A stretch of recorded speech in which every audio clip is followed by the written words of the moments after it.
Episode 29। पेशकश मीरे कारवां। मैंने कहा 10 करोड़ रुपए। उसे चंद लम्हे सोचा, फिर फैसला कुन लहजे में बोला, मुझे मंजूर है, लेकिन एक शर्त के साथ। कैसी शर्त? मैंने पूछा। वो बोला, अगर उस मतरूक कुएं में से उतना ही सोना बरामद हुआ जितना हम सोच रहे हैं। बिल्कुल, ये तो बुनियादी बात है। मैंने कहा, बस तो फिर इस मामले को डन समझो। वो बोला, मैं नील आर्मर और दीगर मुतलका अफराद से खुद ही निपट लूंगा। सोने की बाजियाबी के सिलसिले में ये हमारी आखिरी मीटिंग है। ओके, मैंने मुतमईन अंदाज में कहा। सोने की बरामद, उसकी तरसील और फरोख्त वगैरह से मुझे कोई सरकार नहीं। इस मिशन के इख्तिताम पर मुझे 10 करोड़ रुपए मिल जाना चाहिए। मिल जाएंगे, वो पुर यकीन लहजे में बोला। कल मिस्टर नील आर्मर यहाँ आते हैं तो मैं आइंदा के लिए लाहे अमल तैयार कर लूंगा। वो गोल्ड अकाउंट बैंक के मालिक हैं। सोने की फरोख्त के सिलसिले में हमें आना जाना नहीं होगा। बरामदशुदा सोने के बिस्किट डायरेक्ट नील आर्मर के बैंक में चले जाएंगे। एक जरा तवक्कुफ के बाद उसने कहा, तुम बेफिक्र हो जाओ वजदान, मैं इस सिलसिले में अब तुम्हें कोई टच नहीं करूंगा। मजीद चंद जरूरी बातों के बाद हमारी मीटिंग खत्म हो गई। शुएब गौरी साउथ से रुखसत होने लगा तो मैंने कहा, तुमने मियां जाहिद हुसैन के जिस खुफिया ठिकाने का जिक्र किया है, मैं वहां धावा बोलना चाहता हूँ। इस सिलसिले में तुमने कुछ सोच रखा है या? मैंने दानिस्ता जुमला अधूरा छोड़ दिया। अंदाज सवाल यह था। चुनाचे उसने कहा, मैंने तो सोच तो बहुत कुछ रखा है, लेकिन इसके लिए तुम्हें थोड़ा सा इंतजार करना होगा। कम अज कम 1 दिन का वक्त मुझे दे दो। मैं पहले ये मालूम कर लूं कि साहिल को कहाँ रखा गया है, उसी खुफिया ठिकाने पर या कहीं और। ठीक है, तुम अपने तौर तरीकों से मालूम करो, मैं अपनी नई हिकमत अमली आजमाता हूँ। मैंने कहा, मैं अपने हाथ पाँव को हरकत में रखना चाहता हूँ। तुम मेरी बात समझ रहे हो ना? अच्छी तरह समझ रहा हूँ। वो असबात में गर्दन हिलाते हुए बोला, इस सिलसिले में तुम्हें जिस चीज की भी जरूरत हो कबीर शाह से कह देना। वो हर वक्त तुम्हारी मदद के लिए यहाँ साउथ में मौजूद रहेगा। मैं उसे खुसूसी हिदायत भी दे दूंगा। मैंने कहा, तुम्हारे इस तावन का बहुत बहुत शुक्रिया, लेकिन मैं साहिल की तलाश के सिलसिले में अकेला ही निकलना चाहता हूँ। हाल बता, अगर किसी मरहले पर मुझे कबीर शाह की जरूरत महसूस हुई तो मैं उससे राब्ता करूंगा। तुम्हारी बातों से लगता है तुम साउथ में भी मुस्तकिल नहीं ठहरना चाहते। हाँ, मैंने यही फैसला किया है। कहाँ जाने का इरादा है? फिलहाल तो साहले समुद्र वाले फ्लैट पर जाऊंगा। मैंने कहा, लेकिन किसी न किसी तौर साउथ से भी टच में रहूंगा। मैं थोड़ा वक्त तन्हाई में गुजारना चाहता हूँ। शेब ने कहा, तुम इसके लिए आजाद हो, मगर कोई इंतहाई कदम उठाने से पहले कबीर शाह को कम से कम मुत्तला जरूर कर देना। अपनों की मदद की जरूरत किसी भी वक्त पड़ सकती है। मैंने इस बात में सर हिलाने पर ही इत्तफा किया। दोपहर का खाना मैंने साउथ में ही खाया और अपनी नीली शर्ट में अपने फ्लैट की जानब रवाना हो गया। जब मैं 1-2 ज़ेली सड़कों से घूमकर नेशनल हाईवे यानी मेन कुरंगी रोड पर आया तो सिग्नल बंद था। मैंने गाड़ी रोक ली। उसी वक्त मेरी निगाह एक शनासा चेहरे पर पड़ी। वो सदफ थी जो व्हाइट सनी में नेशनल हाईवे को छोड़कर अंदर की तरफ आ रही थी। मुझसे नजर मिली तो उसने मुस्कुराते हुए हाथ मिलाया। मैंने बादल नख्वास्ता खुशदिली से उसकी मुस्कुराहट और हिलते हुए हाथ का जवाब दिया। इतनी देर में सिग्नल खुल गया। मैंने एक झटके से गाड़ी आगे बढ़ा दी। सदफ 1 रोज पहले पार्क में मुझे मिली थी। वो मेडिकल के फाइनल ईयर में थी और मुस्तकबिल करीब में डॉक्टर बनने वाली थी। गुज़श्ता रोज हमारे दरमियान मुख्तसर मकालमत हुई थी। उसने मुझ पर जिस शक का इजहार किया वो जेन्युइन था, लेकिन मैंने बड़ी ही शिद्दत से उसकी तरदीद कर दी। मैं नहीं चाहता था किसी अनजानी लड़की पर मेरा माजी इस तरह खुल जाए कि मेरे लिए मसाइल खड़े होने का अंदेशा पैदा हो जाए। ये मसाइल मस्बत और मनफी किसी भी नौइयत के हो सकते थे। मैं अपने फ्लैट की जानिब सफर जारी रखे हुए सदफ के बारे में सोचने लगा। थोड़ी देर बाद ही मुझे अपनी सोच को खत्म करना पड़ा, क्योंकि मेरे पड़ोस में बड़ा जवान उस सफेद हसीना ने अपनी महसूस आवाज में म्याऊं किया था। उसके स्टाइल से जाहिर होता था उसे मेरा किसी और के बारे में सोचना पसंद नहीं आया। अगर वो वाकई मेरे ख्यालात तक रसाई रखती थी तो उसका ये अंदाज़े महबूबाना और बीवियाना था। वो मेरे नजदीक तो क्या, जहन में भी किसी दूसरी को बर्दाश्त नहीं कर पा रही थी। मैंने उसका नाम डार्लिंग रखा था, जो उस पर बड़ा ही फिट बैठता था। जब मैं साउथ पहुंचा तो वो गाड़ी में मेरे साथ थी, लेकिन वो बंगले में मेरे साथ नहीं लगी रही, बल्कि मुझे तो उसने महसूस ही नहीं होने दिया कि वो कब मुझसे जुदा हुई और कैसे दोबारा गाड़ी में आ मौजूद हुई। अभी थोड़ी देर पहले जब मैं साउथ से निकला तो वो शेरड में मुझे दिखाई नहीं दी थी, लेकिन जिस वक्त मैं मस्जिद वाले पार्क के पास से गुजर रहा था वो झपाक से कूदी और अकबी नशिस्त से पैसेंजर सीट पर पहुंच गई। मैं उसके इतने चमत्कार देख चुका था कि अब इस पर मुझे किसी किस्म की कोई हैरत नहीं होती थी कि वो एक पुरस्कार बिल्ली थी। वो हालात और मौके की मुनासबत से हाजिर और गायब के असूल पर अमल पैरा थी। जब चाहती मेरे करीब चली आती, जब महसूस करती कि मुझे दूसरे लोगों से मिलना है तो तरह दे जाती। एक बात मैंने खास तौर पर नोट की थी, वो जब मेरी तन्हाई में जाहिर होती थी तो उसका अंदाज दिलबराना हो जाता था। ये एक खतरनाक और जवाब तलब सूरत हाल थी। यूं लगता था जैसे वो किसी खास मिशन पर हो। जब कोई जिंदगी आपके साथ साथ हो और आप उसके मकासद से ना वाकिफ हो तो एक अजीब सी बेचैनी घेरे रखती है। मैं भी कुछ इस किस्म की कैफियत से दो चार था। चनाचे मैंने डार्लिंग को अपने करीब रखने का फैसला किया था कि इसके इसरार का पर्दा चाक कर सकूं। मुझे यकीन था कि बहुत जल्द मैं उसकी हकीकत को पहुंच जाऊंगा। जब मैं फ्लैट के अंदर दाखिल हुआ तो साहिल की याद ने मेरे दिलो दिमाग को तड़पा कर रख दिया। इस फ्लैट के दरो दीवार और हर शय से हम दोनों की मुख्तसिर और मुश्तरक यादें वाबस्ता थी। मैंने अंदर कदम रखा तो एक मोहतर झोंके ने मेरा अंदरून महका दिया। मुझे अपनी नस नस में साहिल की खुशबू दौड़ती ही महसूस हुई। जाहिर है ये सब मेरा एहसास था।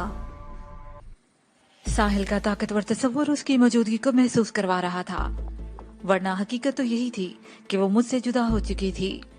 जुदाई के करब की संगीनी को वही लोग महसूस कर सकते हैं जो कभी इस कैफियत से गुजरे हों। शाम 6 बजे इंस्पेक्टर चियांग शो का फोन आ गया। सिंगापुर में इस वक्त रात के 9 बजे थे। इंस्पेक्टर ने बताया कि वो कल सुबह एक कसीर रकम मुझे हुंडी कर देगा। मैंने इसका शुक्रिया अदा किया और पूछा, अंकल आपने मुझसे किया हुआ वादा पूरा कर दिया ना? यस माई सन, वो संजीदगी से बोला। तुम मेरे मरहूम दोस्त के बेटे हो, मैं तुम्हारी खुशी की खातिर सब कुछ कर सकता हूँ। तुम्हारी ख्वाहिश के मुताबिक मैंने कुल रकम में से 1 लाख US$ मिन्हा कर लिए हैं। अब 24 लाख डॉलर में तुम्हें भिजवा रहा हूँ, जो पाकिस्तानी करेंसी में तुम्हें कल मिल जाएंगे। ये रकम लगभग 15.5 करोड़ रुपए होगी। मैं रकम की वसूली की तस्दीक बाद में तुमसे कर लूंगा। मैंने एक मरतबा फिर उसका शुक्रिया अदा किया, फिर एक फौरन ख्याल के तहत उससे पूछा, अंकल आप दारा को तो नहीं बोले होंगे? नो माई सन, मैं इस शैतान को कैसे भूल सकता हूँ? चियांगशो ने ठहरे हुए लहजे में कहा। इस वक्त दारा तुम्हें क्यों याद आ गया? तुमने मुझे बताया था कि वह तुम्हारे हाथों खत्म हो चुका है। मैंने असबात में जवाब दिया और कहा, दारा के हवाले से दरअसल मैं जमाल और भोलानाथ का जिक्र करना चाहता हूँ। ये दोनों असल में दारा के सिंडिकेट से वाबस्ता थे और आपने इन्हें जेल की सलाहों के पीछे भेजा था। भोलानाथ से आपने 10 किलोग्राम हेरोइन भी बरामद की थी, वो जो सिंगापुर से यूरोप की तरफ स्मगल करने का इरादा रखते थे। हाँ, ये वाकयात मुझे अच्छी तरह याद है, चियांगशो ने कहा। फिर बताया कि जमाल और भोलानाथ को चंद रोज कबल रिहाई मिली है, वो अपनी सजा काट कर आजाद हो चुके हैं।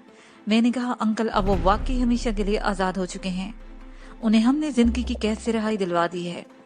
माइसन, ये तुम क्या कह रहे हो? वो हैरत से बोला। मैंने उसकी हैरत को रफा करने के लिए B38 में पेश आने वाले वाकयात तफसील से सुना डाले। दारा का फर्स्ट कजन जमाल कबीर शाह की फायरिंग से हलाक हुआ था, जबकि भोलानाथ मेरे हाथों जहन्नम वासिल हुआ था। उसे मेरे सामने मार्शल आर्ट सिखाने का शौक चुराया था और उस शौक ने भोलानाथ को आनजहानी बना दिया। पूरी बात सुनने के बाद चियांगशो ने कहा, ये दोनों खबीस पाकिस्तान के लेने गए थे। मैंने बताया, मेरे दुश्मनों से गठजोड़ करने। फिर मैंने इंस्पेक्टर को दारा के बरहुदार तारा के कारनामों और इबरतनाक मौत की तफसील सुनाई। उसे जहरीले लहजे में कहा, हस्कम जहां पाक। चियांगशो के इस मुख्तसर से तबसरे के बाद हमारे दरमियान टेलीफोनिक राब्ता खत्म हो गया। मैंने रिसीवर क्रैडल किया और डार्लिंग के जाने मुतवज्जा हो गया। इस दौरान में वो बड़ी ही गहरी नजर से मुझे देखती रही। उसका अंदाज हालिस्तन बीवियाना था, निहायत ही तेज तरार बीवियां जिस तरह अपने शोहरों की हरकत और सकनात पर नजर रखती हैं, बिल्कुल वैसे ही वो मुझे वॉच कर रही थी। मैंने उसे मुखातिब होते हुए कहा, डार्लिंग मेरे पास आओ। वो सुबह कदमों से चलते हुए मेरे पाँव के नजदीक आ गई। मैंने उसे बुलाने के लिए सिर्फ होंठों और जुबान को हरकत दी थी, बाकायदा कोई इशारा वगैरह नहीं किया था। उसे फौरन मेरे हुक्म की तामील करती थी। इससे यही बात जाहिर होती थी कि वो मेरी बात को समझती है। मैंने उसकी जानिब बाजू बढ़ाते हुए कहा, आओ मेरी आगोश में बैठ जाओ। वो मियाओं की आवाज निकालते हुए उछक कर मेरी गोद में आ गई। मैं नहायत ही शफकत से उसके रेशम जैसे बालों पर हाथ फेरने लगा। उसने आंखें बंद कर ली और खुद को रिलैक्स जाहिर करने लगी। मेरी उंगलियां धीरे धीरे उसके बदन को टटोलती रहीं। इन उंगलियों के लम्स में एक जज्बा, एक मोहब्बत था और एक उनसियत थी। किसी ने सच कहा कि जानवर मोहब्बत की जुबान से आशना होते हैं। मेरी उंगलियां इस वक्त हकीकत में मोहब्बत की जुबान बोल रही थी। डार्लिंग आंखें बंद किए बड़ी ही मुतमईन और आसूदा नजर आ रही थी। एक लम्हे को मुझे महसूस हुआ वो मेरी गोद में सो चुकी है। मैंने आजमाने के लिए उसे प्यार भरी एक चपत रसीद की। वो टस से मस न हुई। मैंने इस अमल को दोहराया। वो बदस्तूर आसूदा और बेहिस्सो हरकत पड़ी रही। उसका जिस्म सिर्फ जिंदगी का एहसास दिला रहा था। सांस की आमदोशुद से पता चलता था वो जिंदा है। शायद वो गहरी नींद में चली गई थी। मैं आहिस्तगी सोफे से उठा। डार्लिंग मेरी गोद में थी। मैंने इसे बड़े ही आराम से लाउंज के कोने में कालीन पर रख दिया। उसके नजदीक ही स्टैंड पर टेलीफोन सेट रखा था। मेरा ख्याल था मैं जैसे ही डार्लिंग को नीचे रखूंगा वो बेदार हो जाएगी, लेकिन ऐसा कुछ ना हुआ।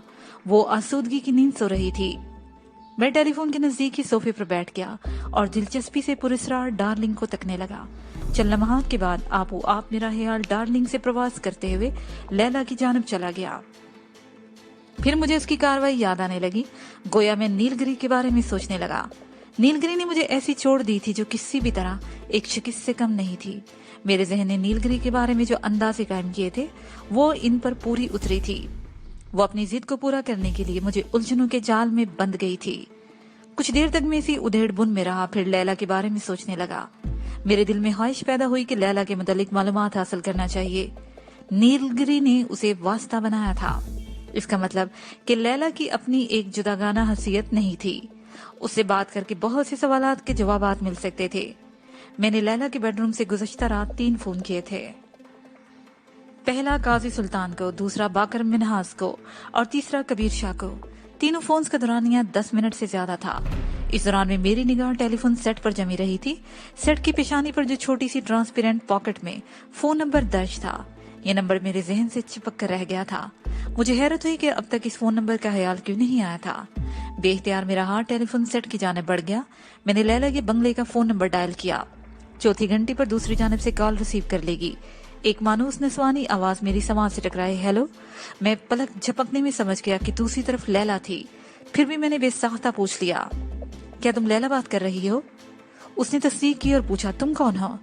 इतनी जल्दी भूल गई? बेख्तियार मेरा लहजा तंजिया हो गया। मैं वाकई तुम्हें नहीं जानती, मैं वजदान बात कर रहा हूँ, कुछ याद आया? उसने उलझनदा लहजे में कहा, मैं किसी वजदान को नहीं जानती, सॉरी, रॉन्ग नंबर। फिर इससे पहले कि वो रिसीवर को क्रैडल कर देती, मैंने जल्दी से कहा, प्लीज फोन बंद न करना, मैंने तुमसे चंद दूसरी बातें करना चाहता हूँ। जब मैं तुम्हें जानती नहीं तो फिर बातों का क्या सवाल है? सवाल है, मैंने कतियत से कहा, और ये सवाल इसलिए है कि मैं कल रात तुमसे एक भरपूर मुलाकात कर चुका हूँ। व्हाट नॉनसेंस, वो बरहमी से बोली, लगता है तुम कोई पागल हो। कल रात तुम्हें अपने बंगले पर अकेली थी। उसकी बातें मेरे शक बल्कि यकीन की तायद कर रही थी। मैंने कहा, अगर तुम्हें मेरी बात का यकीन नहीं आ रहा तो मैं तुम्हें याद दिलाने के लिए चंद हवाले देता हूँ, जो भी कहना है जल्दी कह डालो। वो बेजारी से बोली, फजूल बातें सुनने का मेरे पास वक्त नहीं है। मैंने कहा, अभी जिन बातों को फजूल कह रही हो बाद में उन्हें तस्लीम करते ही बनेगी, इसका फैसला भी हो जाएगा। वो उकताहट अमीज लहजे में बोली, तुम जो भी इंकशाफ करना चाहते हो उसमें ताहिर न करो। मैंने उससे पूछा, क्या कल रात तुम लगभग 9:30 बजे अपने बंगले पर पहुंची थी? उसने असबात में जवाब दिया। मैंने कहा, तुम्हारे पास ब्लैक होंडा सिविक है? हाँ है। फिर जब तुमने पोर्च में अपनी गाड़ी खड़ी की तो लान के करीब ही एक नीली शेरड भी आकर रुकी थी। बिल्कुल गलत, वो ठोस लहजे में बोली। नीली शेरड में एक जख्मी हालत में आदमी था, वो मैं था। तुम मुझे अपने साथ बंगले के अंदर लेकर गई थी, मैंने कहा, और बेडरूम में जाकर तुमने मेरी मरहम पट्टी भी की थी। अब मुझे यकीन हो चला है कि तुम कोई दिमागी मरीज हो, लैला ने चिढ़कर कहा। मैंने कहा, किसी जमाने में तुमने कोई नर्सिंग कोर्स किया था? ये बात दुरुस्त है। तुम्हारे शौहर सईदा का इंतकाल हो चुका है और सईदा एक मुमताज सियासतदान था। मैंने एक एक लफ्ज पर जोर देते हुए कहा। उसने अपने पीछे और तुम्हारे आगे बहुत कुछ छोड़ा है। तुमने जो रकम इन्वेस्ट कर रखी है उससे तुम्हें माहाना 3 लाख रुपए के करीब प्रॉफिट मिल जाता है। क्या मैं गलत कह रहा हूँ? वो ठहरे हुए लहजे में बोली, तुम गलत नहीं कह रहे, ये बातें बहुत से लोग जानते हैं, तुम्हें भी कहीं से मालूम हो गई होंगी, लेकिन तुम्हारी इस जानकारी से ये साबित होता है कि कल रात हमारी मुलाकात हो चुकी है और मैंने तुम्हारी मरहम पट्टी की थी। इन सब से ये कहाँ साबित होता है? मैंने मसलहतन गुज़श्ता रात के वाक़यात को गोल कर दिया और लैला से पूछा कि तुम्हें यकीन है कि कल रात तुम अपने बंगले पर अकेली थी? मैं तुम्हारे इस किस्म के सवालात के जवाबात देने की पाबंद नहीं हूँ। वो जिल्लाहट अमीज लहजे में बोली।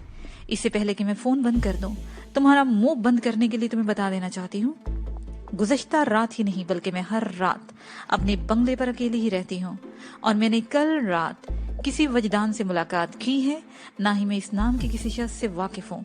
तुम कोई पागल हो या तुमने जागती आंखों से कोई सपना देखा है? बस या और कुछ? बस एक बात और, मैंने जल्दी से कहा। क्या आज दिन भर तुम अपने बंगले पर ही रही हो? वो एक तवील सांस खारिज करते हुए बोली। तुमने अपने सवाल को आखिरी बात कहा है तो सुनो। मैं आज का दिन बिल्डिंग से बाहर गुजार कर आई हूँ। अली सुबह एक जरूरी काम से मुझे हैदराबाद जाना पड़ गया। मैं लगभग 6 बजे बंगले से निकल गई थी और अभी थोड़ी देर पहले मेरी वापसी हुई है। उसने एक लम्हे का तवक्कुफ किया, फिर बात खत्म करने वाले अंदाज में बोली। अब अगर तुमने दोबारा फोन करके मुझे परेशान करने की कोशिश की तो मैं समझ लूंगा कि तुम कोई नफसियाती मरीज हो। चनाचा तुम्हें पुलिस के हवाले करना मेरा फर्ज बन जाएगा। और तुम जानते हो कि मैं एक मुमताज सियासतदान की बीवी हूँ।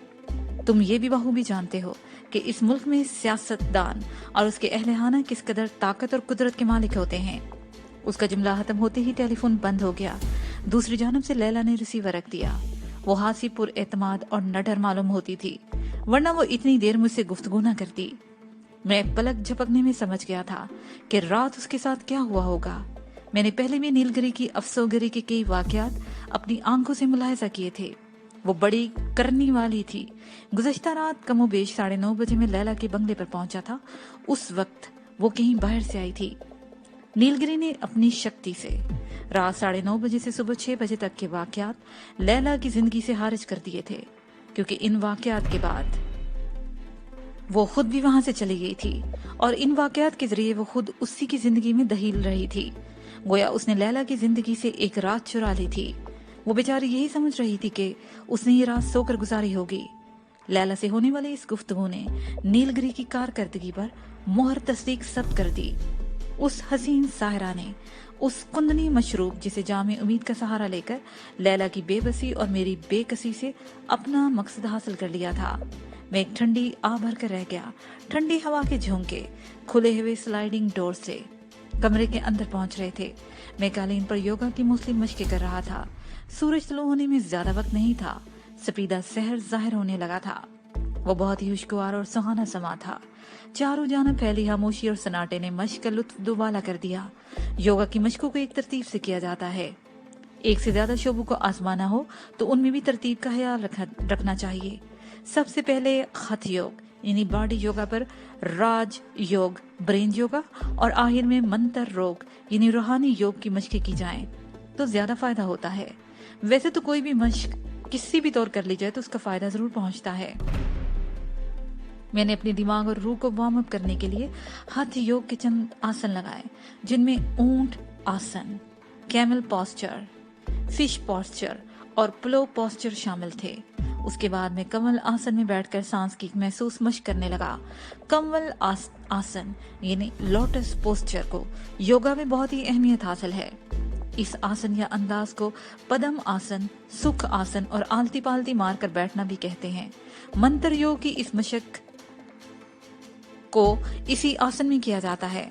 मैं शुमाली रुख बैठकर सांस की मशक करने लगा। सांस खींचने, रोकने और छोड़ने की मशकों को मजमूई तौर पर प्राणायाम कहा जाता है। अमूमन सांस को रोकने की 3 तरीके दराज हैं, 2 जिस्म के अंदर और 1 बदन से बाहर। जिस्म के अंदर या तो सांस फेफड़ों में रोकी जाती है या फिर पेट में, जबकि बदन से बाहर सांस रोकने के लिए अपने पेट और फेफड़ों को खाली करना पड़ता है, यानी इतना गहरा एक्सहेल करना होता है कि जिस्म के अंदर खसूसन पेट और फेफड़ों में सांस बाकी न रहे। सांस रोकने का ये तरीका खासा मुश्किल और सब्र आजमा है। अगर इसमें महारत हासिल हो जाए तो इंसान अपने दिल की धड़कन को रोककर खुद को मुर्दा जाहिर कर सकता है। जो शोबदाबाज योगी घंटों सांस रोकने का मुजाहरा करते हैं वो इसी तरीके को अपनाते हैं। न सिर्फ सांस बल्कि एक महसूस अमल से मेरे को हर किस्म की नमी और खुराक से हाली कर लिया जाता है। शाओलिन टेम्पल में क़याम और तरबियत के दौरान में मेरे दादा उस्ताद मास्टर हैंग पाई ने मुस्लिम मशकों से मेरे अंदर ची की कुव्वत को बेदार किया था। और इस कुव्वत के मजीद हसूल के लिए मुझे एडवांस एक्सरसाइज भी बताई थी। अब तक मुझे इन मशकों के लिए मुनासिब वक्त नहीं मिला था, लेकिन हर गुजरते दिन के साथ मैं उनकी जरूरत शिद्दत से महसूस करने लगा था। खास तौर पर गुज़श्ता रात नीलगिरी के हवाले से जो वाक़या पेश आया, उससे मुझे अपनी बेबसी का गहरा एहसास हुआ था। मैं ची की एडवांस एक्सरसाइज से अपनी बातनी कुव्वत को बढ़ाना चाहता था, ताकि नीलगिरी जैसी नादीदा और पुरस्कार शक्तियां मुझे अपना आलाकार ना बना सके। कोई इंसान चाहे कितना ही कमजोर क्यों ना हो, आलाकार बनना पसंद नहीं करता। इंसान की खुदी हर हाल में उसे ताकत और इख्तियार हासिल करने के लिए उकसाती रहती है। मैंने आंखें बंद की, चंद गहरी सांस से लेकर अपने जहन को ट्यून किया, फिर सांस की एक महसूस मशक, ब्रीदिंग स्ट्रोक करने लगा। इस मशक के दौरान मैं मुख्तलिफ वक्फों से सांस को खींचता और छोड़ता। सांस के अंदर खींचते हुए थोड़े थोड़े फासले पर रुककर मैं सांस की डोर पर गिरा लगाई जाती है। इस तरह जब सांस को छोड़ा जाता है, यानी इजहेल करते वक्त भी इन्हीं मुकामात पर रुककर इन गिरा को खोलते चले जाते हैं। एक इंतहाई सादा और आसान अमल है, लेकिन इसमें रिदम और तनासब पैदा करने के लिए हासी मश्क और तवज्जो की जरूरत है। इस बात का ख्याल रखना अशद जरूरी है कि इनहेल करते वक्त हमने जहां जहां गिरा लगाई थी, एक्सहेल करते हुए वहीं से गिरा खोली जाए। मगर तरतीब उलट जाए, यानी आखिरी गिरा को पहले खोला जाए और पहली गिरा को सबसे आखिर में।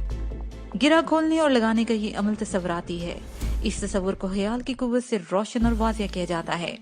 इस मशक के दौरान में इर्तिकाज़ बहुत ही जरूरी है। सांस खींचने और छोड़ते वक्त, यानी गिरा लगाते और खोलते वक्त तमाम तर तवज्जो नाफ के मुकाम पर मुर्तकिज रखना जरूरी है। मैं 10 मिनट तक ये मशक दोहराता रहा, फिर आंखें खोल दी। उसके बाद आराम की गरज से सुख आसन को खत्म करके मैं कालीन पर चित लेट गया। आइंदा 2 रोज तक कोई काबिल जिक्र वाकया पेश नहीं आया।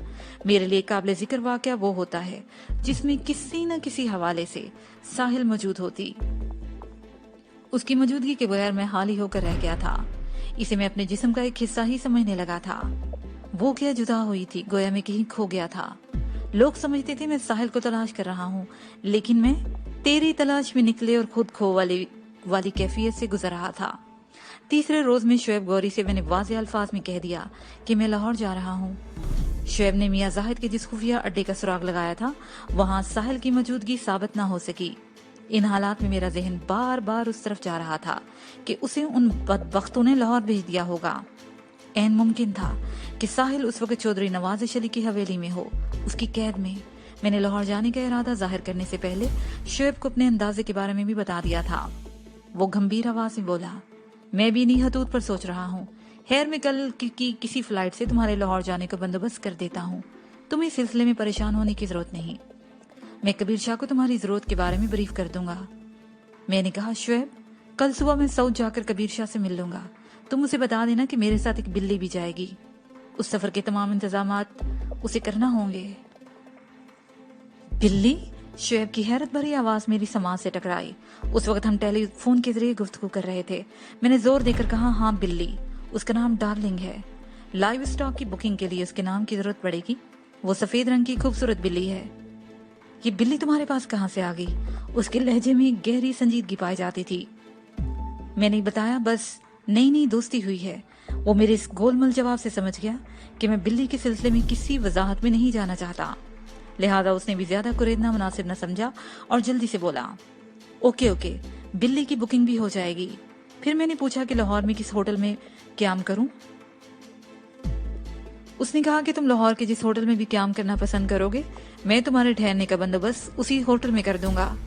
मैंने कहा, मैं अपनी शौरी जिंदगी में पहली मर्तबा लाहौर जा रहा हूँ, इसलिए वहां के होटल्स के बारे में मुझे कुछ मालूम नहीं। जो मुनासिब और मौजू जानू, उसी होटल में कमरा बुक करवा देना।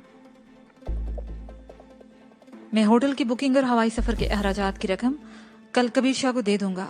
हाँ, मुझे शर्मिंदा न करो दोस्त, शुएब ने कहा। मैं भला ये छोटी सी रकम तुमसे वसूल करता अच्छा लगूंगा? बात अच्छा या बुरा लगने की नहीं है शुएब, मैंने दोस्ताना लहजे में कहा। हम सिर्फ दोस्त ही नहीं, बल्कि एक तरह से बिजनेस पार्टनर भी हैं। पहले की बात और थी, मेरे पास रकम थी और ना ही कोई महफूज ठिकाना। तुमने मुझे मुतज़क्किरा सहूलियात फराहम कर दी, लेकिन अब सूरत हाल हासी हौसला अफजा और सेहतमंद है।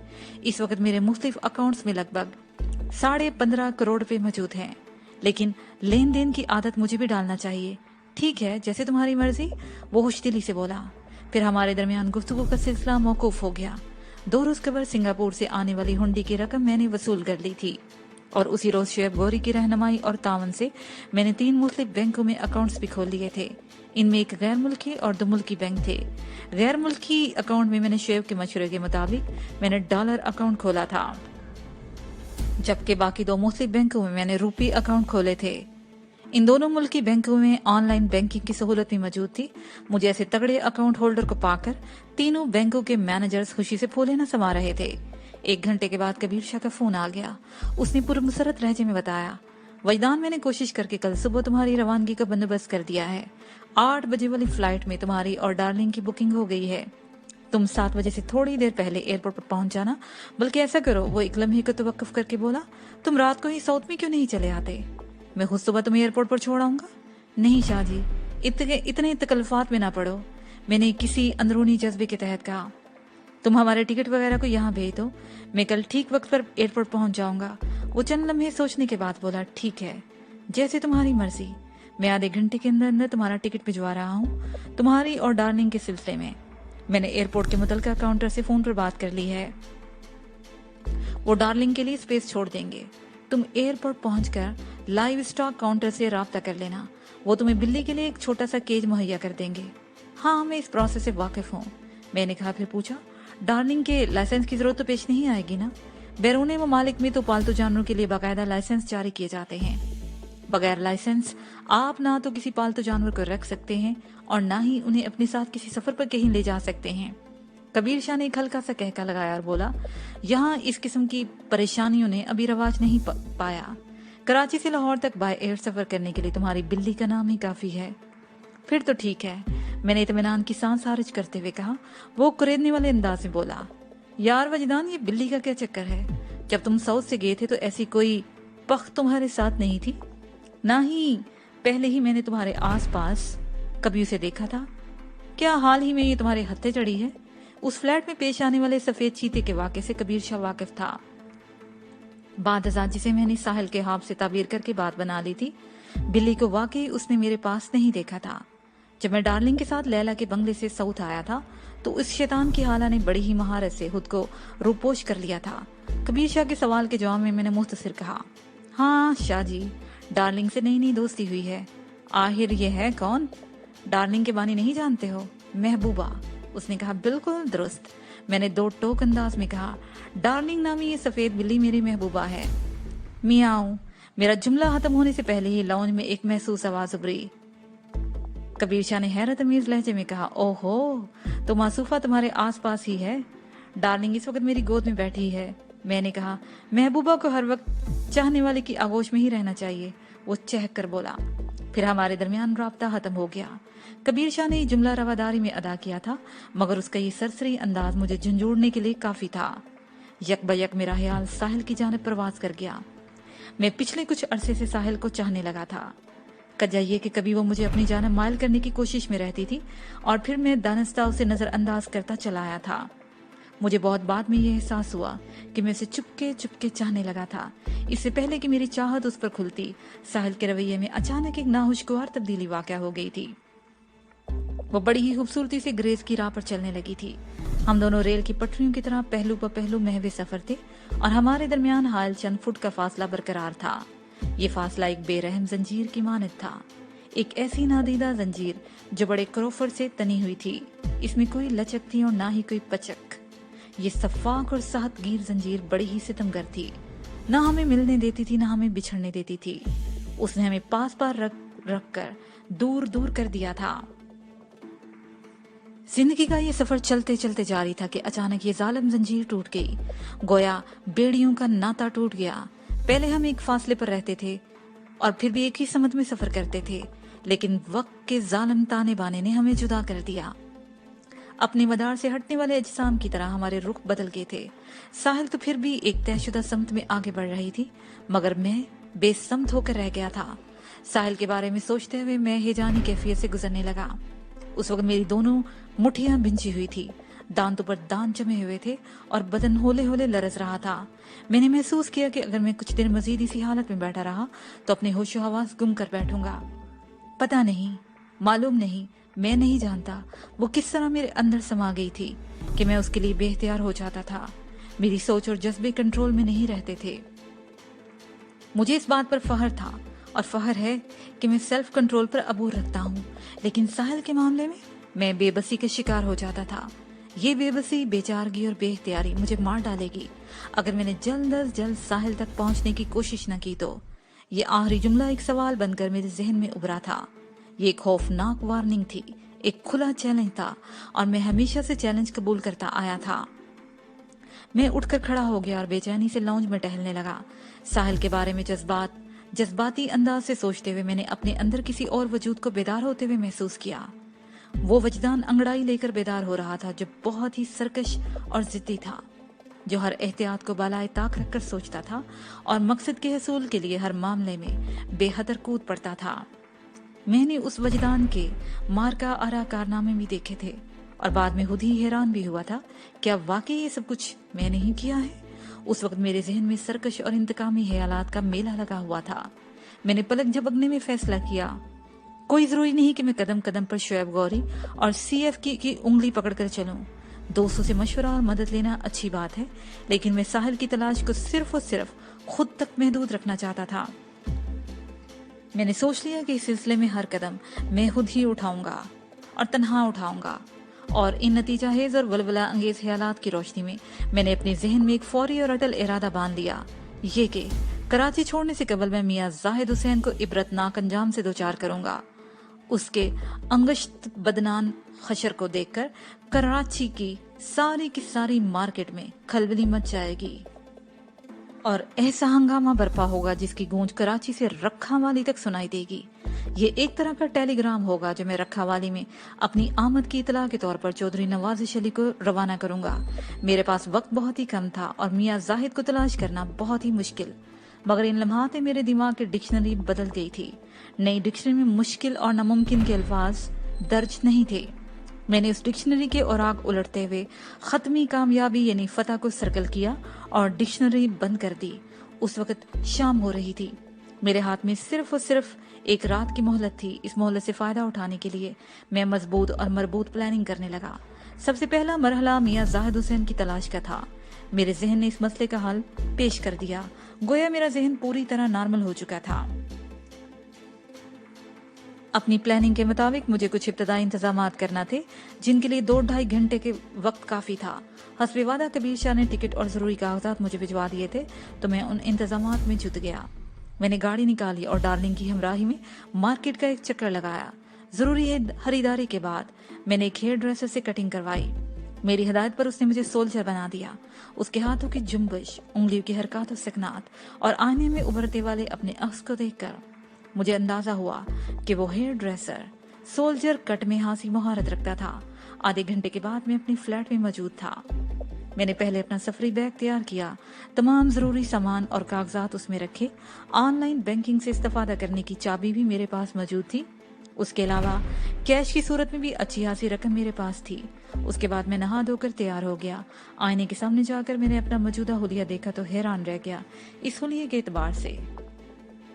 अब मैं आधे घंटे पहला वजदान नहीं रहा था। वैसे भी आज और इरादों के हवाले से मैं बहुत बदल चुका था। ये सब आसार थे किसी बड़े तूफान के। इसके साथ ही ये पार्ट अपने इख्तिताम को पहुंचा।